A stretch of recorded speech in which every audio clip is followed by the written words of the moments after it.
अस्सलाम वालेकुम सर, मुंहिंजो नालो बैरिस्टर जवाद अहमद आहे। मुंहिंजो ताल्लुक़ु हैदराबाद सां आहे ऐं मुंहिंजी जो स्टडीज़ आहे तक़रीबन उहो बि हैदराबाद मां थियल आहे।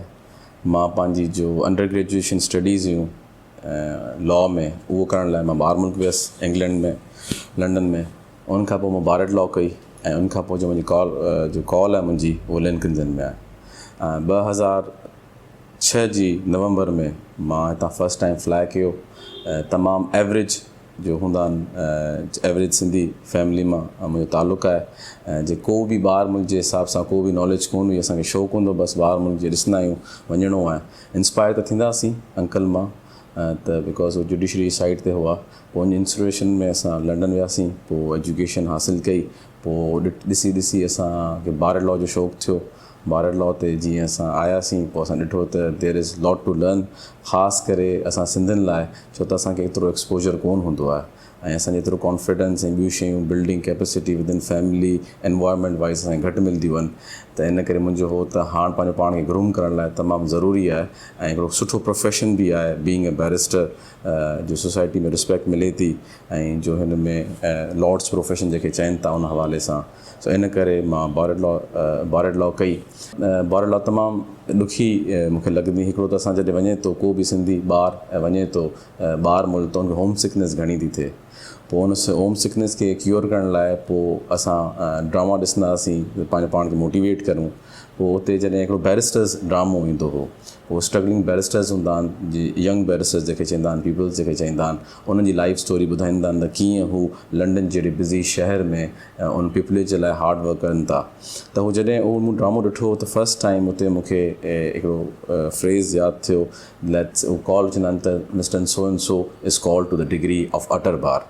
जॾहिं मां ड्रामो ॾिठो ऐं मां उहो सेंटेंस ॿुधियो, पोइ मुंहिंजी जो कन्विक्शन हुई बैरिस्टर थियण जी, उहा स्ट्रॉन्ग थी वई, तमामु स्ट्रॉन्ग विल थी वई। उन खां पोइ रोज़ु जॾहिं बि डिफ़िकल्ट टाइम ईंदो हो, सेकेंड ईयर हुजे, थर्ड ईयर हुजे ऐं असांजा टेस्ट थींदा बारड लॉ जे लाइ, पोइ मिरर जे साम्हूं बि उन शइ खे रिपीट कंदो हुउसि त जो असांजो इनिशियल पर्पस हो, why have started this, it was to being called to the bar. पोइ पंहिंजे पाण खे मिरर में ॾिसी चवंदो हुउसि, Jawad Ahmed Qureshi is called to the degree of utter bar. पोइ 2-2.5 साल कंटिन्यूसली असां मिरर जे साम्हूं प्रैक्टिस करण खां पोइ फाइनली 2011-12 में हिकिड़ो ॾींहुं आयो when this phrase was said by someone else than me। पोइ तमामु ख़ुशी थी त within first person at the very young age, 22 सालनि जी एज में I was called to the degree of utter bar. पोइ उनखां पोइ स्ट्रगल मूं सम्झो घटि थी वेंदी। हिते असां जॾहिं ईंदासीं पाकिस्तान में, it will be very easy, जीअं असां ड्रामनि में मूवीज़ में ॾिसंदा आहियूं, young he comes and he wins cases, ॾाढो जल्दी केस मिलंदा आहिनि, हिकिड़ो केस जीतंदो आहे, ही बिकम्स वेरी फेमस। बट हिते ही सभु शयूं उबतड़ हुयूं। मां जॾहिं हिते आयुसि मुंहिंजो जीअं ताल्लुक़ु हैदराबाद सां आहे, त मुंहिंजी हिकिड़ी तमामु स्ट्रॉन्ग हिकिड़ो माइंड सेट आहे त जंहिं शहर तव्हांखे हर शइ ॾिनी आहे, जिन माण्हू हर शइ तव्हांखे ॾिनो आहे, तव्हां उन जी फलाह लाइ, उन जी बहबूद लाइ कमु करो ऐं उते कमु करो। ऐं ख़ासि करे पंहिंजा एक्सपीरियंस उन्हनि यूथ सां, उन्हनि दोस्तनि सां शेयर कयो, स्टूडेंट लॉ सां शेयर करो, जो मे बी मूं वांगुरु लकी कोन्हनि, बट जो यूके जो एक्सपीरियंस आहे, उहो एक्सपीरियंस मां हुननि सां हिते रही शेयर करे सघां। त इन सिलसिले में मां झमट साहब खे जॉइन कयो 2013 जी मार्च में। आई अंडरस्टैंड मां झमट साहब खे जॉइन कयो। मां 5 साल हुते हुअसि। Within that 5 years different cases में मां अपियर थियुसि, साईं जे एसोसिएट जे तौर ते, जूनियर पार्टनर जे तौर ते। मिस्टर प्रकाश जो असांजा सीनियर हूंदा हुआ ओॾी महिल, अञा बि अल्हम्दुलिल्लाह आहिनि, प्रैक्टिस में बि आहिनि उहे बि। त उन्हनि सां जाम सिखियो, आउट ऑफ क्रॉस एग्ज़ामिनेशन सिखी, तमामु सुठे जाइंट्स जे साम्हूं असां केस हलाया, तमामु सुठे हैदराबाद जे वकीलनि असांखे इनकरेज कयो। कुझु नाला असांखे अॼु ॾींहं ताईं यादि आहिनि, जीअं एजाज़ अकड़ो साहिबु हूंदा हुआ, झमट साहब इनकरेज हो, नेमतुल्ला साहब सां case, Nematullah Soomro very big name, Hidayatullah Abbasi Sahab खे असां प्रैक्टिस में ॾिठोसीं 2013-14 में, हुननि जा क्रॉस एग्ज़ामिनेशन ॿुधासीं। ऐं अज़ीज़ शेख साहब आहिनि, अहिड़ा इलाही माण्हू हुआ जिन असांखे कंटिन्यूसली इनकरेज कयो। अगरि आउं चवां असां एतिरी शॉर्ट स्पेन में ही जो अक्वायर कयो आहे नालो, त अगरि हिकिड़े माण्हू जी एफर्ट आहे त इहो तमामु ग़लति हूंदो। असांजा जो सीनियर्स आहिनि, उन्हनि असांखे थ्रू आउट असांखे गाइड कयो, हेल्प कयो, कीअं लॉ ब्रीफ अचे, कीअं ब्रीफ खे असिस्ट करो। तव्हां हाई कोर्ट में कुझु अहिड़ा जजिस अचनि था जो इलाही एग्रेसिव हुजनि था, इन सेंस अगरि उहे नाराज़ थींदा आहिनि त तव्हां अगरि केस पढ़ी न अचो, तव्हां लॉ पॉइंट ते उन्हनि खे असिस्ट न करे सघो, उन्हनि खे कीअं टैकल कजे, कीअं डील कजे, कीअं कमांड हासिलु कजे ऐं हिन प्रोफेशन में कीअं नालो ठाहिजे। त असांखे उहो ॾाढी मूंखे हेल्पफुल मिली।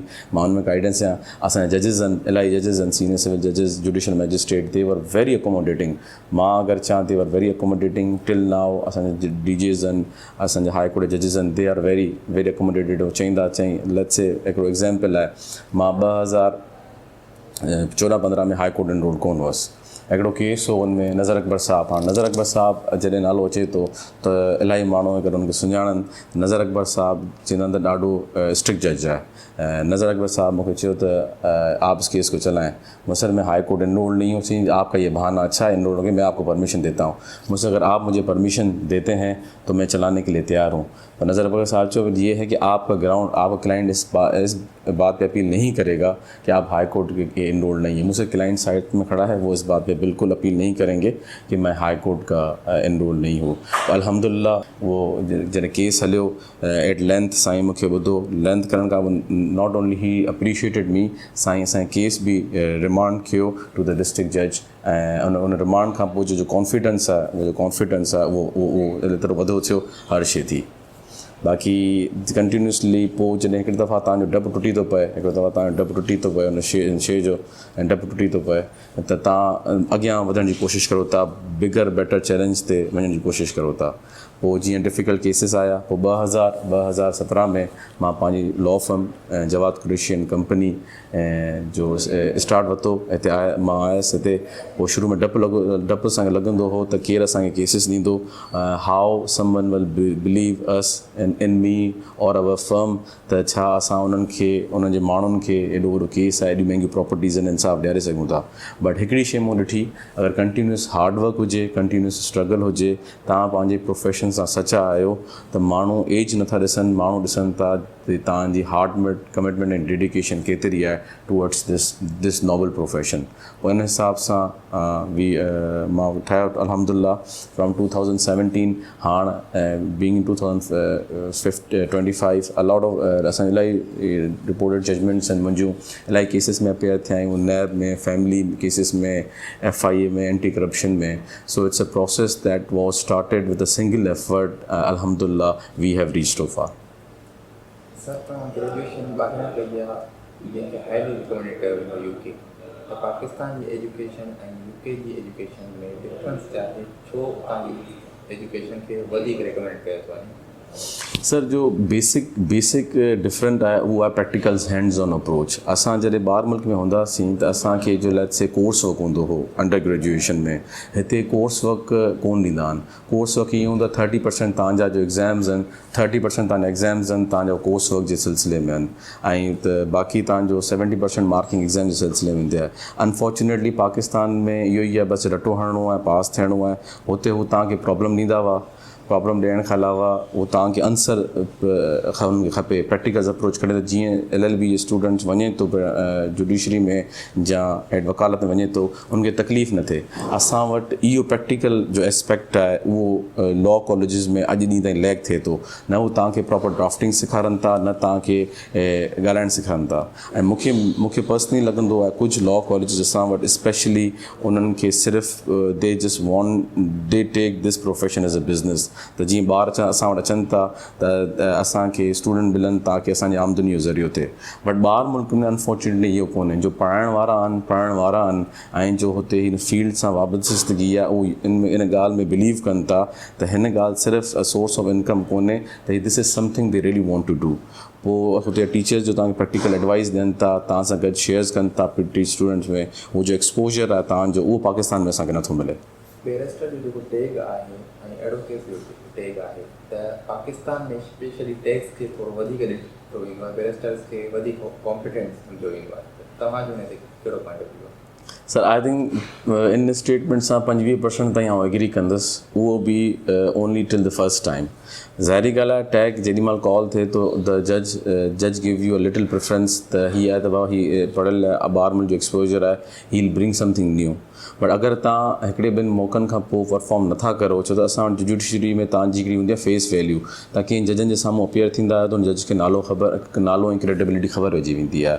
पर over the period of the time तव्हां पंहिंजे पाण खे इम्प्रूव नथा करो ॻाल्हियुनि में, त इहो भले तव्हां बैरिस्टर हुजो या नॉर्मल एडवोकेट हुजो, it does not make any sense longer run में त नथो थिए। हा, बैरिस्ट्री में हिकिड़ो मां फ़ाइदो आहे जो नॉर्मल एडवोकेट 4-5 सालनि में अचीव करे थो, बैरिस्टर 6 to 8 मंथ्स में अप्रोच करे थो। त ॿाहिरि मुल्क जी बार लॉ में तव्हांखे ड्राफ्टिंग जे कोर्सेस सेखारनि था, तव्हांखे एडवोकेसी सेखारनि था, तव्हांखे cross examination live police officers खे तव्हां कंदा आहियो उहो तव्हांखे सेखारनि था।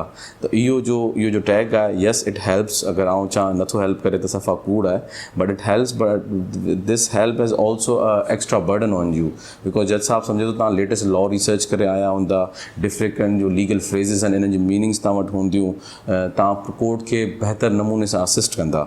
इहा ॻाल्हि बि मुंहिंजे मन केॾी महिल तव्हांजे जो टैग आहे इहो तव्हांजी ॻिची में पइजी वेंदो आहे त obviously you do not have duty towards your client, but you also have a duty towards your the जज in the court.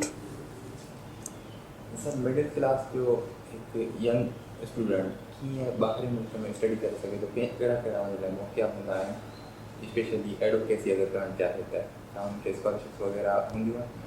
Sir, there different kind जूं स्कॉलरशिप्स आहिनि। सो ॿ तरीक़े जा कार आहिनि।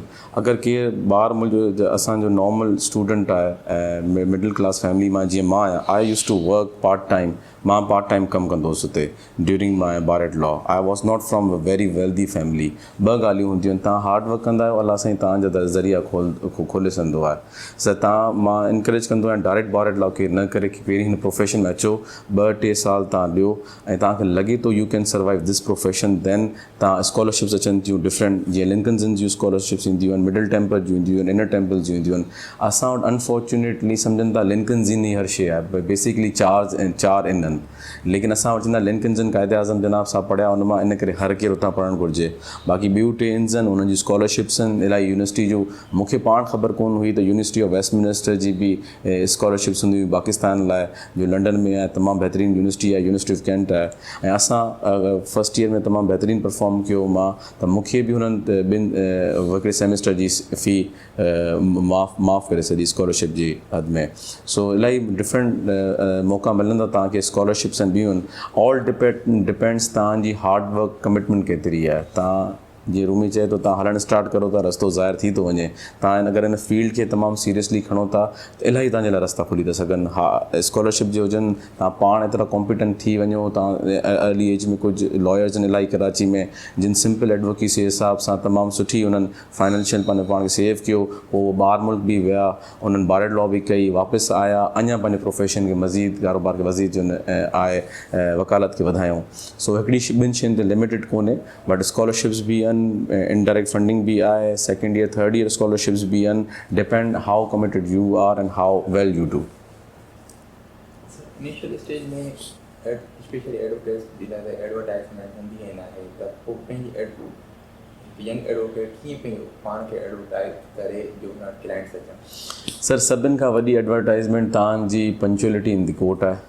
तव्हां कोर्ट में वेंदा, मूंखे जंहिं मां ॿियनि जी त मूंखे ख़बर न आहे, मां पंहिंजी ॿुधायां। अॼु ॾींहुं ताईं जो मुंहिंजी रूटीन आहे, हार्डली हिकिड़ो असां कोर्ट में सुबुह 8-15 ते ईंदा आहियूं, भले केस हुजे न हुजे, एंड वी आर टिल 1:30 साईं कोर्ट में हूंदा आहियूं। पर भले सां हिकिड़ो केस हुजे, तव्हांजी जो सॼी पब्लिक जो एडवर्टाइज़मेंट जो सिलसिलो स्टार्ट थिए थो, उहो माण्हू क्लाइंटेज कोर्ट में अचनि था। कुझु क्लाइंटेज हूंदा आहिनि पंहिंजे वकील खां सेटिस्फाई न हूंदा आहिनि, तव्हांखे ॾिसी सघूं कंहिं केस में तव्हां भले तव्हां हिकिड़ो सिंपल रेंट जो केस हुजे, हुन में तव्हां आर्ग्यू पिया करो, पोइ हुनजो ॾुखियो केस आहे त दे जज यू ॾिसे त यार जज साहब पंहिंजे छोकिरे खां सवाल करे पियो, छोकिरो सभु सही जवाबु ॾिए पियो, हिन खे लॉ जी नॉलेज आहे, पंहिंजा एनेक्जर हिन वटि सही आहिनि, हिन जी बुक हिन जे हथ में आहे, ही प्रॉपरली ड्रेस्ड आहे, वेल मेंटेन्ड आहे, को जज साहब जे सवालनि खे सम्झे पियो, हिन जी अप्रोच हिन जी प्रैक्टिकल आहे। इहो मुंहिंजे हिसाब सां हिकिड़ो रोल प्ले करे थो तव्हांखे अॻियां पब्लिसिटी जे लाइ एडवर्टाइज़मेंट जे हिसाब सां। ऐं तव्हांखे केस में स्टे वठी सघो, उहो itself is going to work as advertisement. A lot of असांजा क्लाइंट आहिनि जो 5-6 साल खां वापसि ईंदा, जवाब साहब मैंने आपको 2018 में 19 में केस दिया था, आपने हमें जीत के दिया था, मेहरबानी करें, ये हमारे कज़न है, इनका जो केस है फैमिली का सिमिलर है, हम एक्सपेक्ट करते हैं आपसे हले ॿ टे ॾींहं पहिरीं असां वटि हिकिड़ो केस हो क्लाइंट हो 2019 जो हुन असांखे केस ॾिनो असां हाई कोर्ट में 2-3 महीननि में जीते ॾिनो वरी हुनजी फैमिली में बैंकिंग कोड जो केस हो उहो असां वटि आयो उहो अञा असां रिसेंटली डील कयो आहे असां वकीलनि जी पब्लिसिटी असांजो कमु आहे ऐं सिंसियरिटी टुवर्ड्स दी प्रोफेशन आहे ऐं हार्ड वर्क ऐं कमिटमेंट आहे ॿियो कुझु बि कोन्हे मैसेज जो आहे यंगस्टर्स लाइ इहो आहे त don't look for shortcuts a lot of students पुछंदा आहिनि सर कॉन्फिडेंस किथां ईंदो आहे त पहिरीं त मूंखे बि सम्झ में कोन ईंदो कॉन्फिडेंस किथां ईंदो आहे हाणे जो आउं ॾिसां थो over the period of the time confidence hard work commitment सां ईंदो आहे तव्हां जॾहिं हार्ड वर्क कंदा तव्हांजी महिनत हूंदी तव्हांजे ब्रीफ ते तव्हांजो केस जो तव्हांखे मिले थो जेके ब्रीफ चवनि था उन ते अगरि तव्हांजी कमांड आहे दैट इज़ योर कॉन्फिडेंस उहो पोइ अॻियां 1-2 डेटनि खां पोइ तव्हांजे हिन फेस ते ईंदो जज साहब हुनखे अप्रिशिएट कंदो जज साहब खे ख़बर पवंदी त he is a very confident lawyer shortcuts कोन्हनि हार्ड वर्क आहे शुरू में डिफ़िकल्ट डेज़ थियनि था 5 साल 8 साल डिफ़िकल्टी थिए थी but once you come out of that time त अल्लाह साईं नवाज़े थो ऐं चवंदा there is a hard work plus there is a patience and that is equal to success तव्हां वटि this is one cannot go without the other पहिरीं तव्हां वटि हार्ड वर्क करण जी कैपेसिटी हुजे उन सां गॾु at the same time U should have patience अॼु मूंखे मे बी एतिरी फ़ी न मिली आहे अॼु मूंखे सक्सेस न मिलियो आहे but U should have patience अॼु आउं सक्सेसफुल न थियो आहे नेक्स्ट टाइम आउं थींदुसि पोइ नेक्स्ट टाइम जीअं ईंदो त ऑपॉर्चुनिटी पूरा लाहींदा तव्हांखे स्टे बि मिलंदो over the period of the time तव्हांखे शोहरत बि मिले थी माण्हू बि तव्हांखे रिकॉग्नाइज़ कंदा so I think that is very important shortcuts न ॾिठो शॉर्टकट्स में असां इलाही वकीलनि खे ॾिठो जो शॉर्टकट में आया बट 2-2.5 सालनि खां पोइ उन्हनि जो नालो निशान कोन्हे प्रैक्टिस में ऐं ॿी हिकिड़ी ॻाल्हि आहे त तव्हां this is not just 1 or 2 day तव्हांखे जो पंहिंजी रेपुटेशन मेंटेन करणी आहे उहो हर केस में करणी आहे हर ॾींहुं करणी आहे बट 30 साल 35 साल 40 साल तव्हां अगरि वकालत खे कंहिं ॾिनो आहे इलाही सीनियर लॉयर्स ॾिना आहिनि सो जो उन्हनि जी फेस वैल्यू आहे that is consistent hard work consistent same result उहो पंहिंजे प्रोफेशन सां ऑफिस सां क्लाइंटनि सां सचा आहिनि जो असां वटि विच में शॉर्टकट्स लाइ वकील अचनि था ऐं जंहिंजी ग्रूमिंग नथी थिए कंहिं प्रॉपर सीनियर वठण सां अनफॉर्चुनेटली उहो न सुठी एडवोकेट थियनि था न सुठी हुननि जो फील्ड में उहो को बि पॉज़िटिव कॉन्ट्रीब्यूशन अदा करे सघनि था सो जेतिरा बि यंगस्टर्स आहिनि मां हर यंगस्टर्स खे चवंदो आहियां वर्क हार्ड ऐं मां अहिड़ा यंगस्टर्स बि ॾिठा आहिनि जो अल्हम्दुलिल्लाह दे हैव इवन सरप्राइज़्ड अस इन केसिस असांजे साम्हूं केसिस में बीहंदा आहिनि लॻंदो कोन्हे त हुननि जो पहिरियों साल आहे या 6 महीना थिया हुननि खे वकालत में अचे एतिरी हार्ड वर्क एॾी डेडिकेशन सां एतिरी महिनत सां अचनि पिया ऐं असां वटि हैदराबाद बियॉन्ड इलाही इमेंस टैलेंट आहे बट हिकिड़ी शइ जो मूंखे नथी ॾिसण में अचे उहो कॉन्फिडेंस आहे बिकॉज असां इनिशियल डेज़ में असांजी जो लैंग्वेज आहे घर में जो असां यूज़ कयूं था सिंधी करूं था पोइ असां जंहिंसां इंग्लिश सिखूं था पोइ असां वटि हिकिड़ो हल्को गैप थी थो वञे हैदराबाद ऐं बियॉन्ड जे माण्हू इंटीरियर जे माण्हू में बट मां इंटीरियर छोकिरनि सां केसिस हलाया आहिनि हैदराबाद खां वठी मिठी हैदराबाद खे सखर ताईं इलाही केसिस में इंटीरियर में कया there is some fine talent that needs to be polished and they need to have little more confidence and इंशाअल्लाह ताला अल्लाह साईं हुनखे नवाज़ंदो so work hard the field is for you and your dedication will define who you are thank you